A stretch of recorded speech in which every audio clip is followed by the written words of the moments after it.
Hi, welcome to Infinite Leaders Live. I'm Lewis Keynes. Our why is simple: to be better educators and to be better humans. We want to support people regardless of their role, rank or responsibility, to be infinite learners and to listen, learn and share everything they hear on this podcast and our other avenues with colleagues and friends.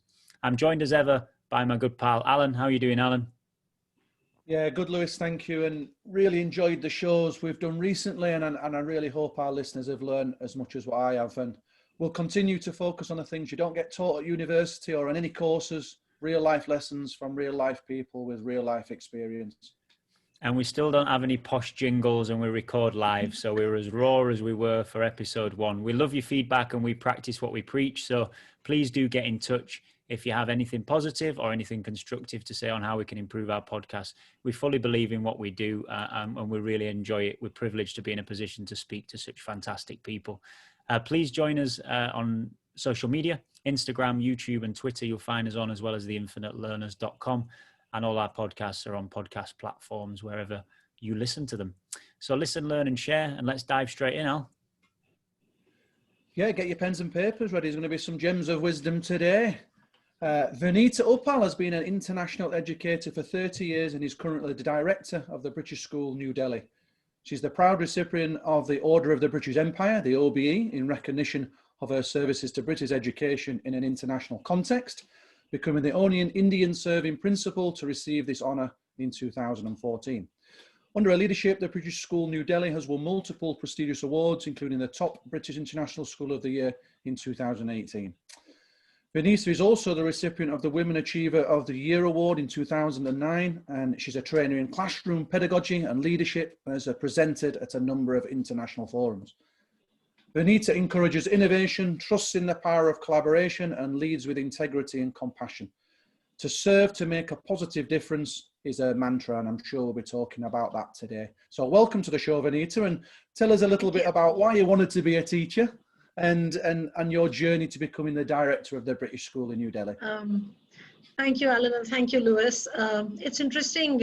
I never started out in my career intending to become a teacher. And it happened by accident. And I was just almost seconded by my friend's mother, who ran a school that was delivering the national curriculum. And I was actually waiting to sit for my civil service exam. And she says, well, you're not doing anything. Why don't you just come in and teach? And I said, I don't want to be a teacher. I'm going to be a civil servant. And she says, okay, so why are you wasting your time? Your classes are not happening. Just come in. I just finished my postgraduate degree at that time. And she says, well, you come, I'm short of an English teacher. I said, but I'm a postgraduate in history. English is not my subject. But the lady, as you can understand, was extremely persuasive. And there I was teaching a group of grade 8 students. And I know for an educator, it's bad to use the word addicted. But within 3 months, I was hooked and addicted. And I realized, and I just so enjoyed being in the classroom. I taught for 2 years without a teaching degree. This is about more than 35 years ago. And then I quit. I didn't even sit the civil service exam. I quit the school. I went back into regular university and did a formal teacher training program. And like I said, I was hooked for life as a teacher and as a leader. And there is my leadership journey, Alan's been very fluid, very organic. So there was no eureka moment, or there was no action plan with a milestone that, okay, by age this, I will do this, and by age this, I will do that.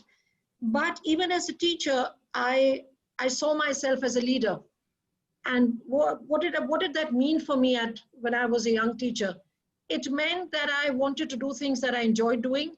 I wanted to give whatever I was doing my 100%. I wanted to make things right.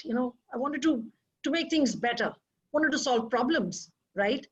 And so I started taking on responsibility, especially if it was something that people wouldn't pivot to naturally. You would find Vanita Uppal running to do that. And I remember a colleague very early in my career asked me, and she said, I was planning this huge inter-school event, which meant I didn't have a life. So I was like literally living in school. And we didn't have the infrastructure we had today, but I was like at it 24/7. And she just came to me and she says, why are you doing this? It's not your job. There's no title. You're not going to get any extra money or any brownie points. Why are you doing it? And it was a very honest, serious question from a very dear colleague. And my answer then, Alan, and my answer today would be the same, that I'm enjoying it, I'm learning, and what I learn will be mine. So I did it for the love of learning. And then when I started assuming leadership roles and responsibilities that were kind of, a lot of it was I was goaded by my colleagues to do it, to be honest, or by my superiors who felt maybe I had something that they were seeing in me, which I wasn't seeing. And yeah, I ended up, even when I was coming in to apply for the role of the director, my predecessor said to me, I'm not renewing my contract. And I looked at him, I said, that's really sad, because you still have so much here to do. He said, no, I want you to apply. So I said, no, I'm not ready. I love what I'm doing right now. And more because I believe that I wasn't ready. And he just said one thing to me and I was stunned. He says, you really need to do this because you're already doing a great part of the job. And he says, I want you to apply just to raise the bar of the interview. And in this very matter of fact, I was stunned by this compliment. I said, so what does that mean? And he, I think at that point, Alan, gave me one of the most precious pieces of advice anybody's ever given me. And he said, in life, you'll go through people who will have faith in you, who will doubt your judgment, doubt your leadership. He says, do me a favor. Don't add yourself to that list of doubters.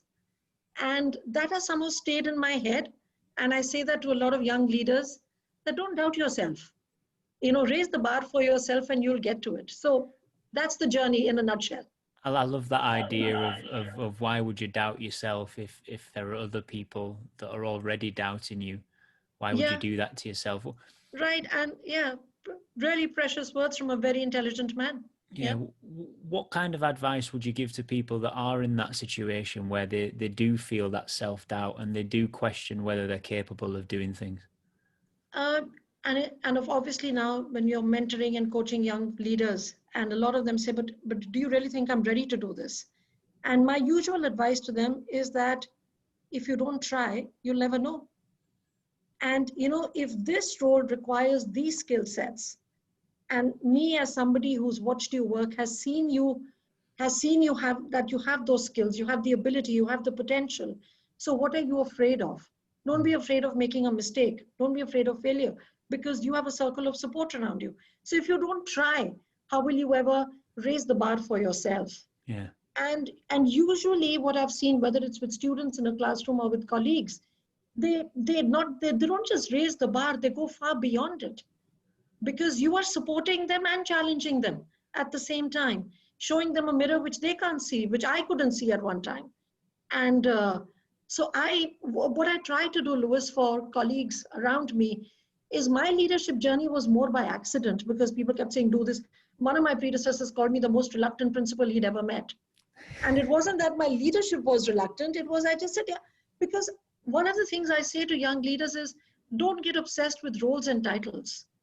You can define a role. You can be a class teacher and you can be flying so high that everybody knows you and everybody respects you. So don't get obsessed with the title or the designation. Look at the role. And your role is to make a difference, a positive difference to those around you. So when you don't get obsessed with that title and just learn and do what you're doing, it really works out in the end. I love that idea of you don't need a title to be a leader. And also what you talked about there of if you try, you might. If you don't try, you'll never know. You'll never know. I think that's really, really powerful. And it gives us certainly a direction to go in terms of taking a risk and having a go at these different things. So, tell us a little bit about how you felt when you went into those situations where, you weren't convinced that you were ready, but you were going to give it a go. You were going to try and you might succeed. What difficulties did you face as you started those journeys? A couple, and a very interesting one was when I was applying for the director's role because I was the only internal candidate, and CIS had been hired as the recruiting agency, and I was, like I said, in doubt: should I not, to be or not to be, kind of dilemma. And when I was speaking with the recruiter and he said, okay, my first question, you're an internal candidate. If you don't win, are you prepared for that? And I said, yeah. He says, okay, it's easy to say, but it's a loss of face, etc. And what I said to him is something I really believe in. And I said, see, as a professional, I'm a very secure individual. I'm very confident of what I do as a professional. And I understand, I know enough about educational leadership and the functioning of an international school that there are many factors that go into hiring the person for the top job. So I know that if somebody brings that combination better than I can, that person will get it. And I will work equally happily with that person. And he was quite taken aback. He says, I don't usually see people because, people were afraid that if she didn't get the job, will she leave? And that didn't even cross my mind. Because for me, I was just going to continue doing what I love doing. And I think it's a privilege to get paid for what you love doing. Many people are stuck in jobs they don't enjoy. So yeah, I completely agree. And Alan and I talk about this quite often. And it sounds like what you're suggesting there is that sometimes there's a lot of ego attached to going into certainly an internal sort of opportunity. Yeah. And what that person there from CIS was maybe asking you is, do you have Absolutely. Do you have the ego that you can leave to No. one side and take the best hit for the Because school, or is your ego going to drive your decision making if somebody else comes in above you? right, I was asked that, would you like to meet the other candidates? I said, absolutely. I said, because if I get selected, okay, I've met 3 other great professionals. If I don't get selected as the secondary principal, I'll be working with the director. So of course, but of course, that didn't happen. That wasn't part of the process. And I think to me, to be an educator, I think there is no role for ego, Lewis. There is role for there is a centric role for integrity, for self-respect. There is an integral role for compassion, passion. Where does ego come into this? Humility. If there is no humility in you as a human being, how on earth are you going to train and coach and mentor and lead young people who, in our current 21st century world, there is such a focus on I, me, and myself. Individualism has been the hallmark of the 20th century. And today we are saying it's actually collaboration. People have to learn to work with each other. And if ego is going to get in the way, and if you want to do the best, what's in the best interest of the children in your care, and you allow ego to get in the way, I'm sorry, you should really do another job. I completely agree, and I love. We talk about this phrase a lot, and you touched on it there. It's not about who's right; it's about what's right. What's right, and not who, because you have to depersonalize things. It's always an issue, and I always believe, Lewis, that it's very often not what is said, but how it is said. That takes a situation from being a mild disagreement to a potential crisis. And there should be no ego. And I've been in situations, recently I've been in a situation where I remember I was a principal at the time, and there was this parent who was really angry about some school bus. The bus had left the child in school, or something had happened. And everybody was knotted around it, or she was threatening to launch a grievance, and she was going to, take it to the board. I just picked up the phone, got her phone number, and I said, hi, so-and-so, this is Mrs. Uppal. And I just wanted to have a chat. I believe there's something that's upset you. Can I help? And that was it. That's all that they wanted. And she couldn't stop talking about the fact that, the principal called me herself. Because to me, it wasn't, oh my God, I'm the principal, I'm sitting on this high pedestal. No, you're not. You're a human being. And the most important thing is that your position is a transient one. Right? You're not holding that chair. You're not sitting on that chair. You're not glued to that seat forever. Right? So if you believe that you are given a responsibility, like Michael Fullan says, there is a moral purpose to that responsibility. Give it your best, but remember, you are here to plan your own demise. Yeah. Tell us a bit more about that. What do you mean by that? You're only keeping the seat warm, really. Right, because see, I firmly, the reason why I am probably one of the most non-hierarchic people I know. Once it's to do with my upbringing. My parents kept me very grounded, very humble, and but I think you have to understand that there is a certain power equation that happens when you assume an office. You don't see yourself in that light, but there are others who see you in that light. And it's up to you to not get people to disrespect the office, but to break that wall. You're not a superhuman, and you're in most international schools, headships, principalships, any position of leadership is transient. So once you understand that, you have to make it better than when you got it. So what is leadership? Leadership is about influence. It's a social process. It's about influencing people to become better because of your presence and ensuring that even in your absence, that remains, right? So it's about building. I mean, succession planning is something most leaders don't want to think about. They almost think it is sacrilegious. That, as if are you telling me I won't have the job anymore?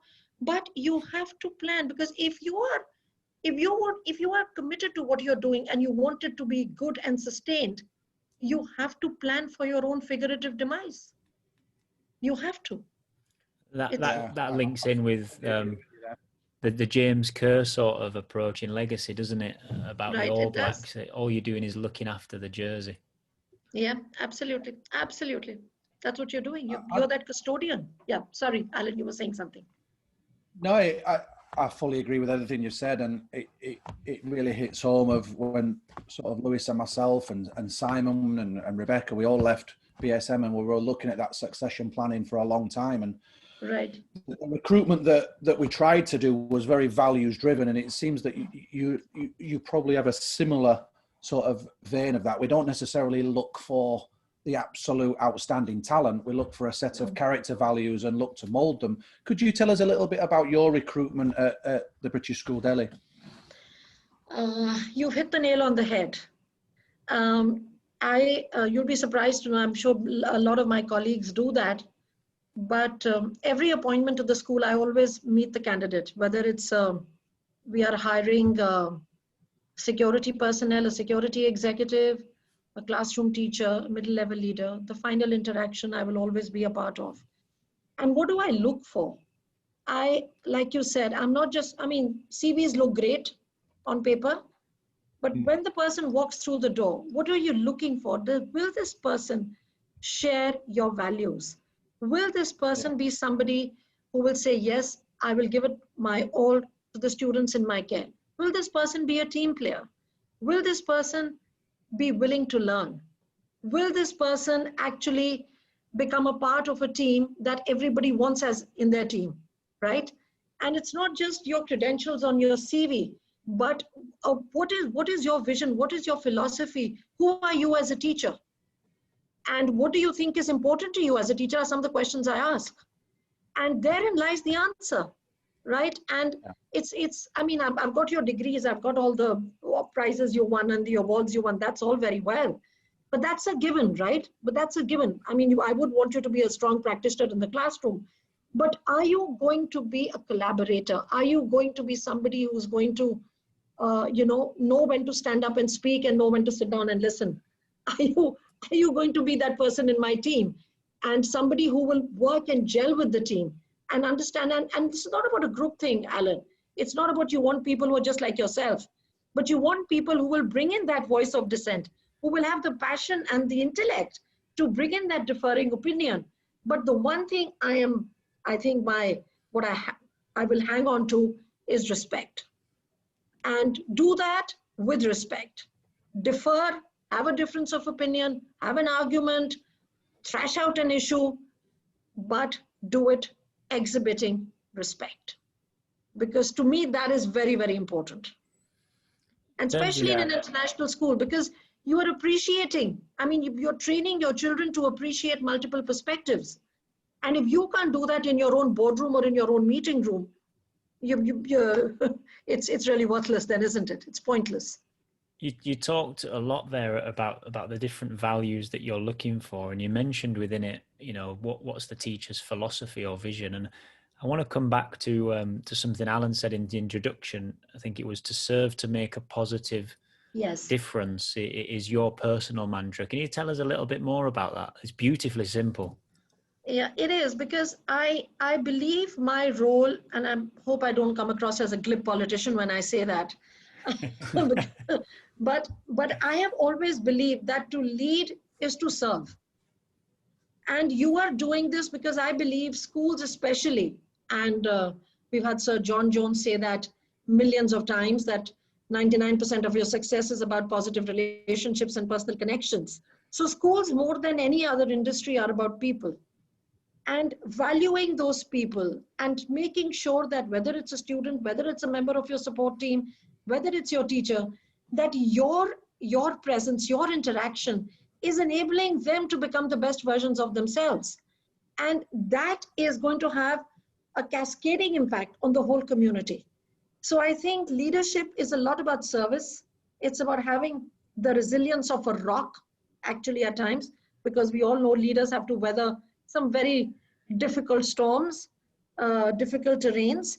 So if you are in this for self-preservation, if it is about, I have to save my job, I have to save face, rather than I have to do what is right and what is good, then as I say, guys, find another job. Don't be in education. Don't. Because if that is not what is driving you, that yes, you will never give up on a child who's not making it. You will never give up on a member of staff who's not getting it right. That to me is the passion and the energy that drives excellent schools, not infrastructure, not high-tech systems, not gizmos. It's that people bit that drives it. Yeah, I see your passion for people is quite evident in the way you speak, and I absolutely love that. Tell us about a challenging period you've had as a leader then, Vanita, where it's really tested those values. Okay, I think the most obvious one is the current one, which is obviously the pandemic, and one for which there was no training manual, there was no preparation. Yes, as a leader, you anticipate, you show foresight, you do all of that, you prepare, you keep children safe, health and safety is important. But through these last 7 months, what's been critical for me, and it's been obviously a very challenging period for everybody. I'm not the only one. I mean, the COVID-19 hasn't left anybody unscathed. But I think what I hung on to were a couple of things. One was that I was going to, in terms of health and safety, I anchored myself to principles, Alan, rather than events and structures. Okay. So where it was the safety of the communities, the children, the parents, the staff, there was one anchor, and that was the principle of abundant caution. And for 6 months, fingers crossed, it's kept our campus COVID-free. If it meant excessive protocols, if it meant doing things that people didn't quite agree to, if it meant, and remember, I started doing this from the 24th of Jan, right? COVID was announced on the 21st of Jan. And our last school at TBS, we started putting in protocols from the 24th of Jan. So we were isolating, putting families in self-isolation if they had traveled, Chinese New Year, etc. The government wasn't isolating people, we were at the British school. We canceled Phobisia events, the primary music festival in February. They said, no, but why you? I said, I'm telling you, this is not going away. Abundant caution, doesn't matter. It's an event that won't happen. It's an event we are looking forward to, we'll do it again. So one was that, the abundant caution bit for health and safety. The other anchor was the people. And I knew that things had turned topsy-turvy for staff. Many of them had families which were stuck overseas. Teachers are not trained to teach online. They're trained, make eye contact. You can see the magic, you can weave the magic in the classroom. Suddenly the classroom had changed. You weren't only teaching children, you were teaching grandparents, parents, uncles, aunts, cousins, everybody sitting in the room, right? And that's daunting, that's overwhelming. So my second anchor was that whatever I do, my teachers are looking after the children in their care. It's up to me and my leadership team to look after the teachers. So we reached out, we put in well-being programs, virtual yoga, counseling sessions. We did it all. We did it all. So that was the second bit. The third bit, of course, was reassurance. And how do you reassure a community about a problem that even you had very little insight on? So communication, we really went to the extreme. More was less. So we kind of have traversed this journey, and the important thing was communicating our rationale. We kept talking, we kept communicating, because authentic leadership, Alan, is not built through one dramatic event. It's built through the small things you do on a daily basis, behind the scenes work. So you're seen as a credible, authentic leader to the extent that, up until now, in the last 7 months of the pandemic, we haven't taken a proposal to the board that's been turned down. Because there is that trust, there is that mutual trust that, yes, you're coming to us because we trust your judgment. And you've earned that trust, not just today when the pandemic hit, but you had built on that over the last few years. So this, of course, is a challenging period like none other that one is experiencing. Of course, there have been others. Of course, there have been others. Do I have time to talk about an episode that happened? Or am I running out of time? You carry on. You carry on, Vanita. Okay, so this is 4 years back. This is when there was that tragic shooting of in Peshawar in Pakistan. Remember, school kids were gunned down, and so obviously, there was heightened security everywhere, and we are in the heart of diplomatic Delhi. So we are the British school, across the road is the American school, right? So we obviously, soft targets in that sense. I had gone for a meeting outside. I come back and I met with my security manager at the gate, and my security guy is not letting me go in. I said, "You kind of batty." I've showed him my badge. "It's me. Hello, it's me. I need to be in." And, I'm the director. Have they changed guard? What's happened? I'm not being let back into my own school. And my security manager immediately comes out and she says, "I was waiting. I was trying to get in touch with you. We've received a call." We were still a construction site, remember. Half the campus was built, half was a construction site. And our receptionist received a call of an armed intruder on campus. He said, "I'm sitting in this bathroom. I've got an AK-47 and I'm going to gun you guys down." Okay. And so I said, "Okay, have you?" So literally, I've just come back from a meeting with the High Commissioner, and I said, "Okay." She said, I said, "Have you locked down the campus?" She says, "No, this happened 3 minutes ago." I said, 3 minutes too late, lock down the campus. So we went into lockdown mode. We obviously did our own search, informed the cops, informed the anti-terrorist squad, the anti-bomb squad, informed all of them. Now, the problem that occurred at that time, it was pickup time for our nursery kids. Oh. Right? And so the parents are coming. We have a huge courtyard in the front. Okay, it's just as soon as you enter the school. And the security manager is saying, "No, we'll keep the parents out. We won't let them in." I said, "Are you batty?" I said, "They're going to be sitting ducks, because what if this guy is not alone or this woman is not alone and he's got people around and they're just going to be sitting ducks?" I said, "You get them in." So now the school is in lockdown. There's complete silence, eerie silence in the school. And the parents want to pick up their kids and say, "Ms. Uppal, what's happening?" And I was meant to be in lockdown too, right? I'm not supposed to get out till the time I get the all clear from the cops. And with my hands cold and my knees trembling, I went to the coffee machine in the foyer, poured myself a cup of coffee, and went out to where there were about 80 parents standing there. And saying, "Ms. Uppal, what's going on? What's going on? We believe there is some..." I said, "I'm standing here smiling, having coffee with you guys. We're just doing a security check. It's okay." I said, "If there was something to get worried about, would I be here? Obviously not." My general manager and my, "Ms. Uppal, you need to be inside. What if they kidnap you?" I said, "Don't worry, they'll send me back with a ransom. Don't worry, nobody wants to kidnap me. Don't worry." Those 2 hours, the media arrived before the cops arrived. The guy at the police station said he wouldn't send a police force. He said, "You have a fortress at the British school. Nobody can enter." So I said, "If you tell me it is safe to release my children, I will." but I want you to tell me it is safe to release my children. The anti-bomb squad arrived a couple of hours later. Okay. We had done our checks by then. We knew we were safe, but I couldn't release. I had 900 kids in my campus along with 300 staff. How do I say it's fine to come out? I don't know that till the time the cop says, yes, it's fine. So that happened.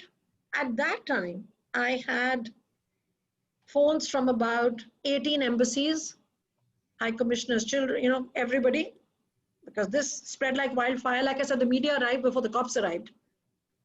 But I mean, just getting through that day and what happened later, I kid you not, was some of now I can look back and get a sense of almost pride at how we handled that, but not at that time. And we then became the yardstick for other schools in Delhi, asking us what our security protocols were.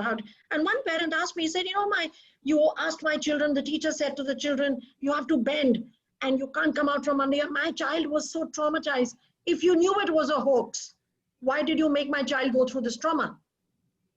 So I said, Mr. So-and-so, I said, I'll do it again. Because I did not know at that time it was a hoax, right? Another one said, she was crying. She says, I've got 2 children in there. I said, I have 900. I've got 900. But that, of course, it leads to a set of improving. But it was such a test of leadership. It was a test of everything. And we came through. So I usually tell myself, guys, we managed that. Everything else pales in comparison. Yeah. Vanita, we'll get through stuff. Tell us about the thought process there. You described it really well. There's, to your mind, an intruder on campus. You've got nursery children that need to be picked up along with 900 other students and parents outside. What decision-making process did you go through to decide to stand there and try and calm the parents in the way that you did? Because that takes a lot of bottle, doesn't it? Yeah, because one thing I knew that if I give in to panic and anxiety, this is going to go south. Even if there is within about 15 minutes, it was probably the longest 15 minutes of my life, I knew that the security had secured the campus.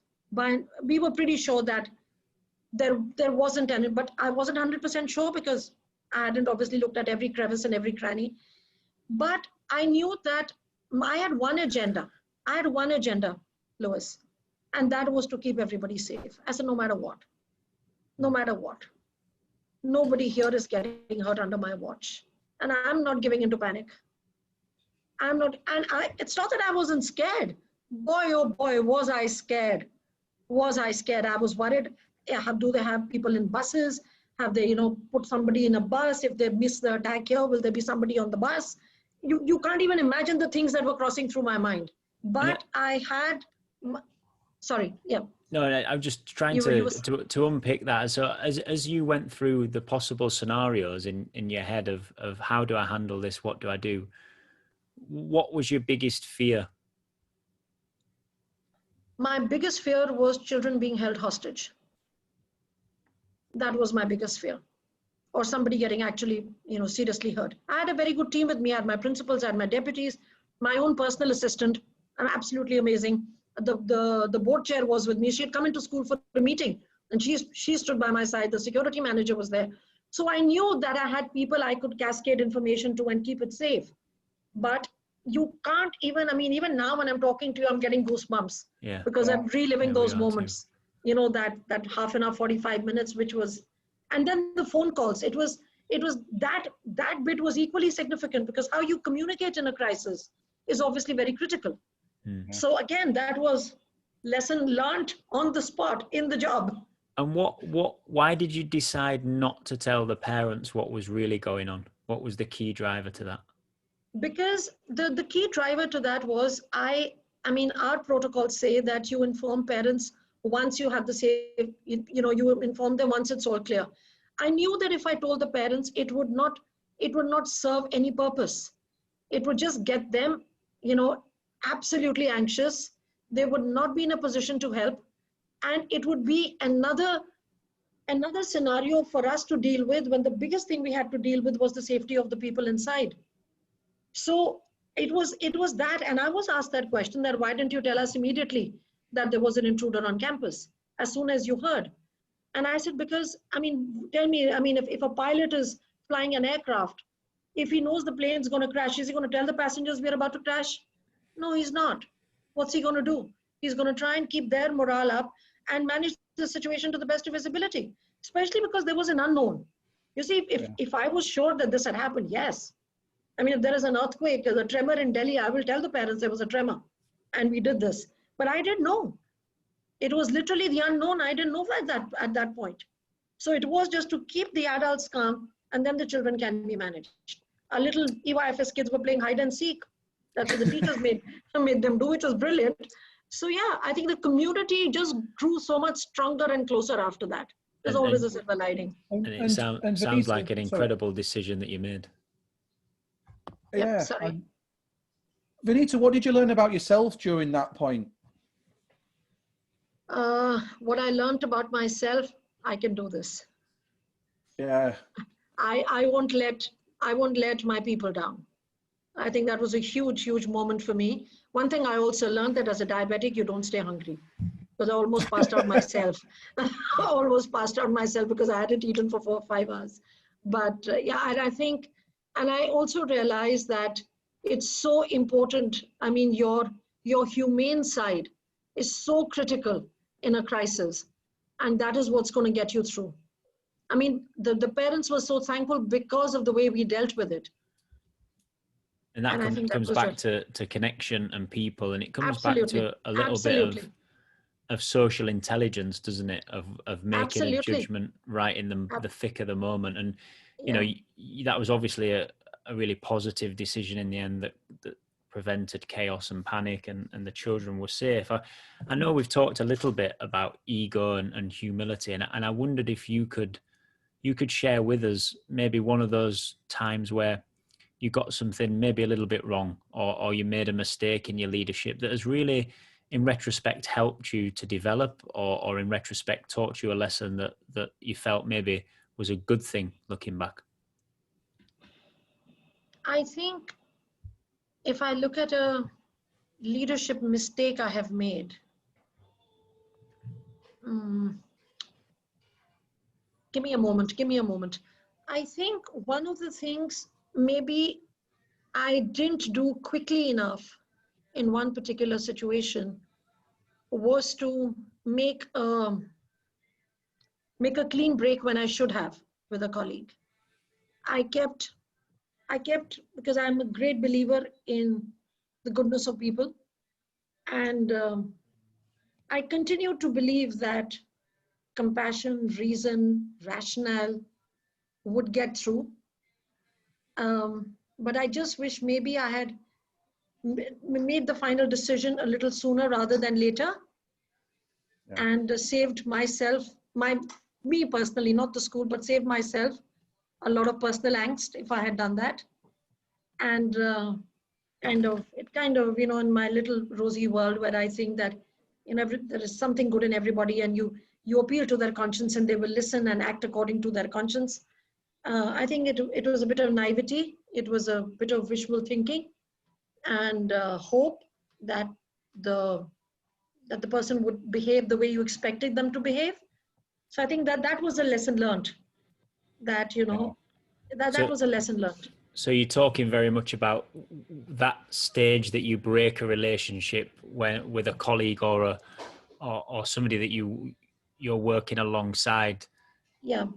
When maybe that should have happened earlier, and it should have happened at a time where maybe you didn't invest so much time and effort. Where is that tipping point, Vanita? Have you been able to find that and identify that as you've gone through leadership? I am sorry. My problem is that I'm like the thorn bird, right? You remember the book, The Thorn Bird, and it ends with, you know, the thorn bird will continue to sing with the thorn piercing her heart. Yeah. And the book ends with that line, and still we do it. Because intrinsically, fortunately, this is an aberration, what I experienced in one instance. It's not the norm with humanity. And fortunately, the rest of my experiences tell me that yes, your beliefs are right. Your passion is correct. That was an aberration. That was an aberration, not the fact that you showed faith. That wasn't a problem. Right. So I haven't really changed practice or become a cynic or lost faith. No. But what I've started doing is putting in some protective measures, some self-protective, because leaders also have to look after themselves is a very late realization. Yeah, of course. Can you tell us what those measures are? What are those things that you do to try and just monitor that? I'm not good at it. Let me be honest. And anybody from my school who listens to this podcast will say, liar, she doesn't do it herself. And so one of the things, but honest to God, one of the things I'm really working on is some kind of a work-life balance for myself, because I understand that my remaining of sound mind and body is critical. A lot of people depend on me. They'll depend on me for a calm judgment, for rational thinking, for well-informed decision-making. And for that, I need to save myself from a burnout. I've been warned by successive boards over the last 5 years, and I'm getting better at it. So I've started doing that. Sorry? You think a work-life balance as a teacher and as a leader in teaching, do you think it's actually possible? It doesn't exist. It doesn't exist. It's an illusion. It's an illusion. And when I say that to people, they think, oh, you really don't know what you're talking about. One of the things I've learned, one of the things I'm learning that for me, it's 24/7, like it is with most leaders and teachers. It's 24, you're consumed by it. I mean, I am one of those, I have a notepad by my bedside. If I wake up at 2 o'clock in the morning, I say, I better note that down before I forget it. Now that is not normal. That's not healthy. I remember at the reception ceremony, when I got the OBE, I thanked my husband publicly and officially for the first and last time that he has allowed the school to be the third person in our marriage. And that's a fact, because you really can't stop yourself from thinking about it. But one of the things I've started doing, and Alan, you'll be happy to hear, I know you're a PE guy, I've started doing yoga. And that is something, that is that 1 hour, that's mine. Yeah. And for me, that is I used to walk in the gardens, the beautiful gardens called the Lodi Gardens close by. Of course, that's not happening right now. So I took to yoga, and I've now seen that it's my biggest de-stressor. So that work-life balance for me now means that I have an hour a day. What am I doing? I'm de-stressing. The minute I finish my yoga class, I'm on my phone looking at the emails and messages that have come. So I'd be a liar if I say I've got good at it. No, I'm trying. And that's a protected hour that's for you. There'll be lots of people that work in schools and many leaders that might say, I don't have an hour. Where do you find that, Vanita? I found it in lockdown. The pandemic has given me that hour, to be very honest. Because now I'm at home. I don't have an excuse to cancel my yoga class. I'm not traveling. I'm not in a meeting at school. I haven't stayed back to finish my emails. I'm not having an SLT meeting after school. I don't have an excuse now. I'm at home. So that's the silver lining of the pandemic for me. I love your honesty. Vanita, we've never had royalty on our podcast before, and you've got letters after your name that aren't to do with a master's degree or a doctorate. Tell us how you received your Order of the British Empire, better known as OBE. Do I have a minute or two to tell you the story? Yes, of course, you have, as long as you like. So I was holidaying with my children live in Canada, and I was with them in Canada, and I received an email, fco.gov.uk, and said that you've been nominated and fill up these 2 forms and send them to us. And I said, who's this person from the High Commission? I know everybody. I don't recognize this name. So I said, oh, this is one of those, frauds. It's a spam email. Me, OBE, I never applied. I never did anything. So I didn't respond.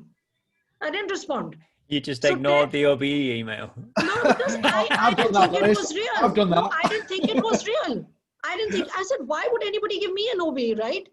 And then about a week later, I was sitting in the balcony with my daughter, sipping my wine. And I went back to that email. It popped up again. And so I said to my son, I said, I'm just, because all these young kids are all tech wizards, right?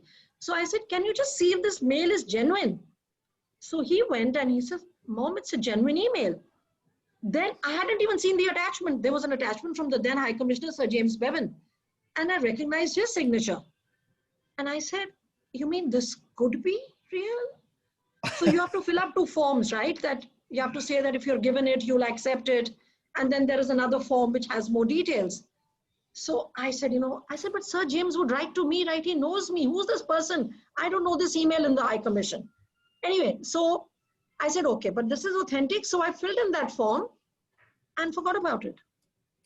Because my understanding was, who in London knows of my work? Who is going to give me an OB? I mean, this is not going to happen.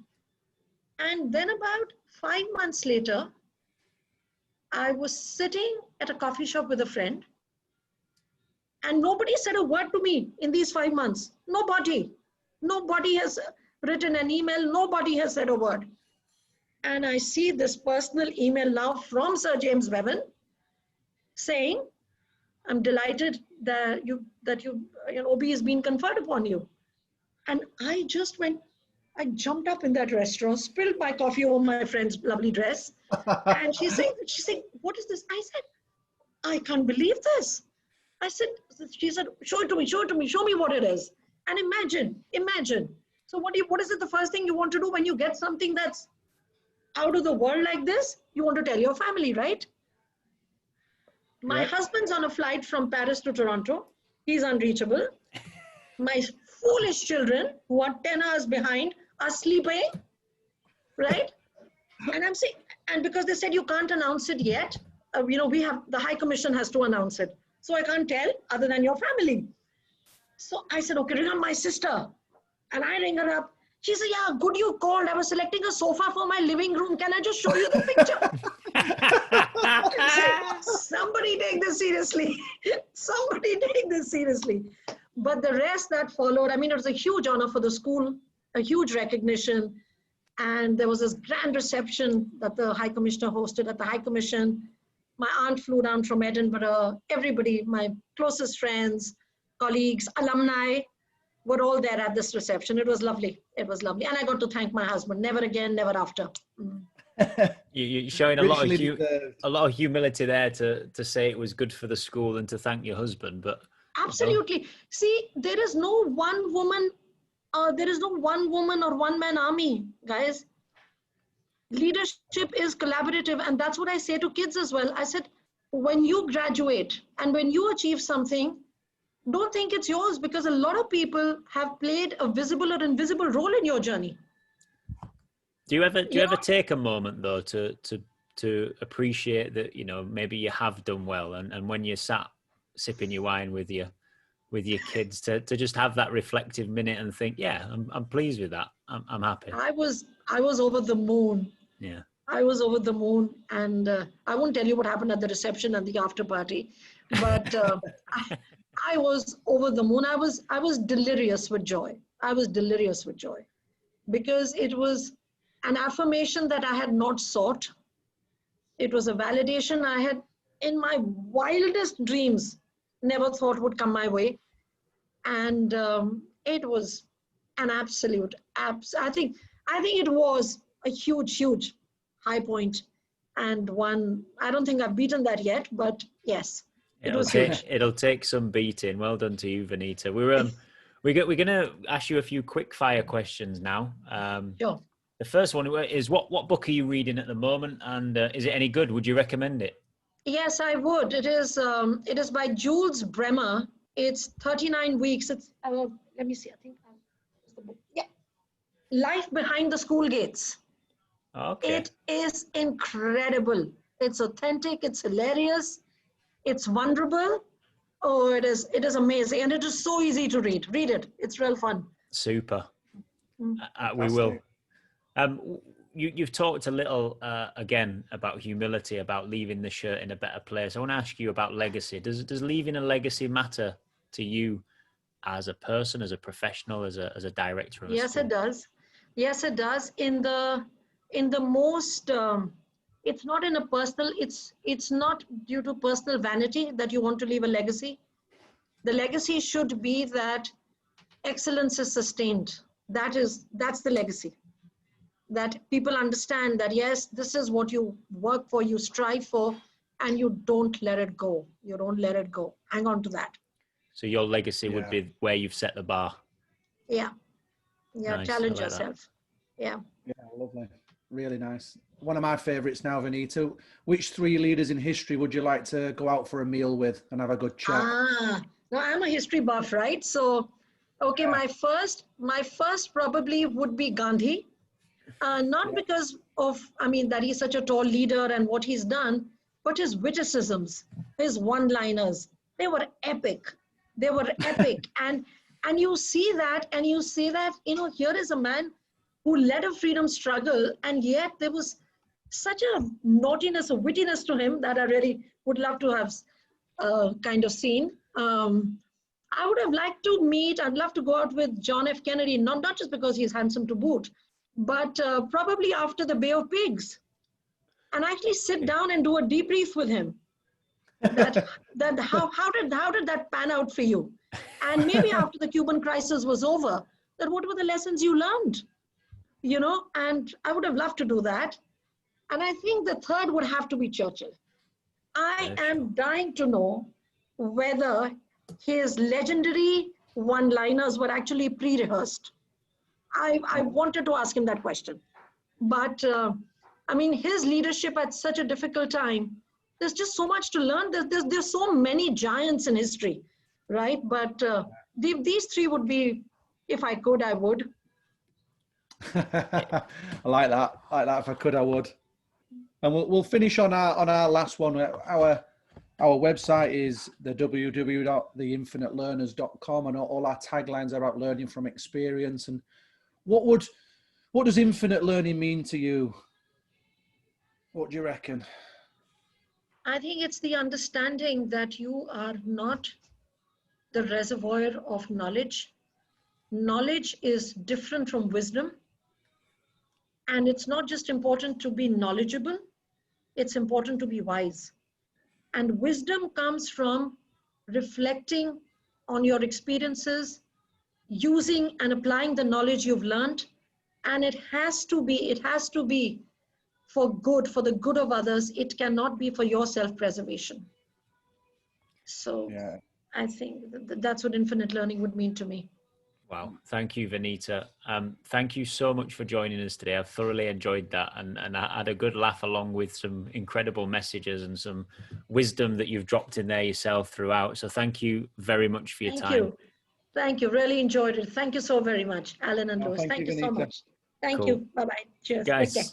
Guys, search Infinite Leaders Live on YouTube and IGTV. We're also on all podcast platforms and at theinfinitelearners.com. Thanks a lot for watching and listening, whatever platform you're on. Please remember to leave us a review and press subscribe. It really helps us to get our message out there, and we'll see you next time. Thanks again, Vanita. Thank you. Thank you very much. Thank you. Right.